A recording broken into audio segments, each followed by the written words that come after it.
इस साल 4 बड़े ग्रह यानी कि शनि, गुरु, राहु और केतु चारों ही ग्रह छोटी अवधि में यानी कि 29 मार्च से लेके 17 मई के बीच में अपनी राशि परिवर्तन कर रहे हैं। क्योंकि बड़े ग्रह हैं तो परिवर्तन या आप आम जीवन पे या आप लोगों के ऊपर उसका प्रभाव भी कुछ लंबे समय के लिए होना चाहिए।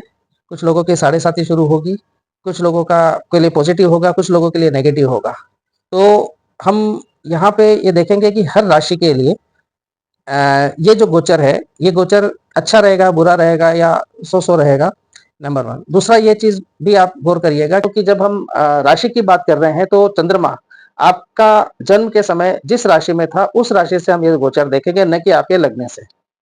अब हम बात करेंगे मकर राशि, यानी कि अगर आपके जन्म के समय चंद्रमा अगर मकर राशि में है तो आपके लिए ये महागोचर जो 29 मार्च से लेके और 17 मई के बीच में चारों ग्रह यानी कि शनि, गुरु, राहु और केतु के बीच में होने वाला है, वो कैसा रहेगा? तो यहाँ पे ये सबसे पहले एक अच्छी खबर ये है कि अगर आप अपना कोई फॉरेन सेटलमेंट का या फॉरेन विजिट का प्लान कर रहे हैं या आप अगर फॉरेन में कुछ काम भी करने की सोच रहे हैं, तो निश्चित रूप से ये अपॉर्चुनिटी लेके आया है और आप उसमें प्लानिंग कर सकते हैं।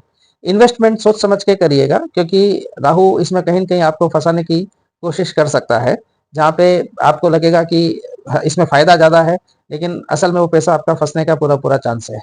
अलावा उसके ओवरऑल ये गोचर अगर हम रिलेशनशिप वालों के हिसाब से बात करें, तो ऑन एन एवरेज ही रहने वाला है ये और जो लोकली यहाँ पे जो काम कर रहे हैं लोग, उन लोगों के लिए एक अगर आप जॉब चेंज करने की सोच रहे हैं या अपने काम को बढ़ाने की सोच रहे हैं, जो छोटे बिज़नेस हैं, तो यहाँ पे वो भी अपॉर्च्युनिटी लेके आएगा। लेकिन आपकी प्लानिंग जो है, वो एक इल्यूज़न से परे हट के यानी कि आप कोई भी बिज़नेस प्लान आप अगर बनाते हैं, तो उसको ठोक बजा के आप ज़रूर इसको देखिएगा, ये हमारी सलाह रहेगी।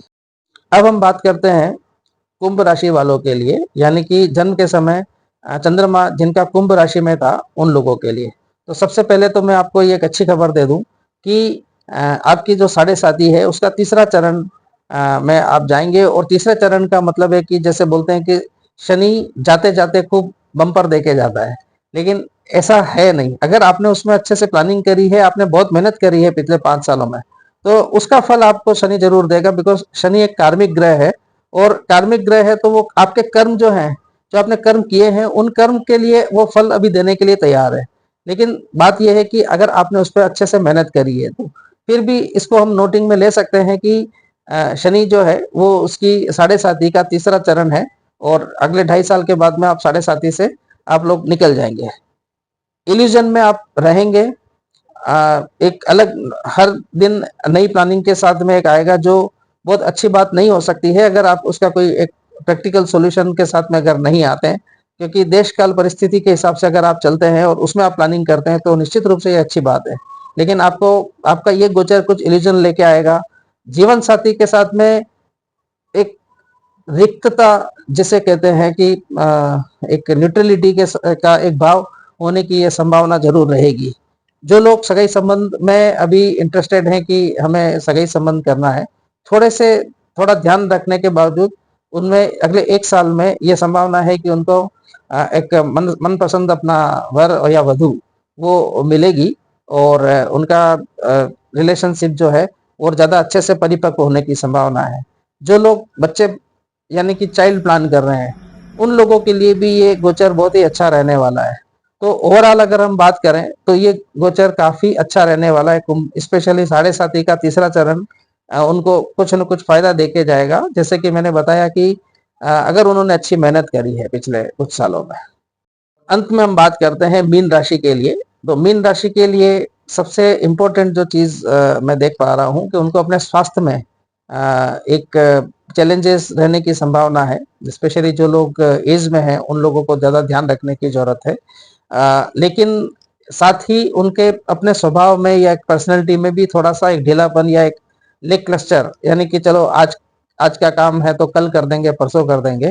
वो एक आने की संभावना ज़रूर रहेगी। तो इस चीज़ से अगर हम पहले से मालूम है और हम इस चीज़ से बच लें, तो थोड़ा बेहतर रहेगा। यानी कि स्वास्थ्य का भी ध्यान रखना है और अपने आप को योगा करके या थोड़ा-सा एक्टिव करके अपने को ये माइंडसेट रखना है कि नहीं, हमारे को काम जल्दी से जल्दी करना है ताकि हम लोग जो चीज चाहते हैं वो हमें अचीव हो पाए। ओकल्ट में जो लोग जाना चाह रहे हैं, यानी कि ज्योतिष या उससे संबंधित या कोई रिसर्च में जो जाना चाह रहे हैं, उन लोगों के लिए भी इस साल काफी अपॉर्चुनिटीज लेके आ रहा है। जिन लोगों के पास में छोटा मकान है या छोटी गाड़ी है, ठीक है, उनके लिए खुशखबरी मैं दे दूं कि अगर आप ये प्लान कर रहे हैं तो ये अगला 1 साल आपको एक अच्छी बड़ी गाड़ी या एक बड़ा घर देने के लिए तैयार बैठा है। और हमारी शुभकामना सारी राशि वालों के लिए। हमें कुछ चीजें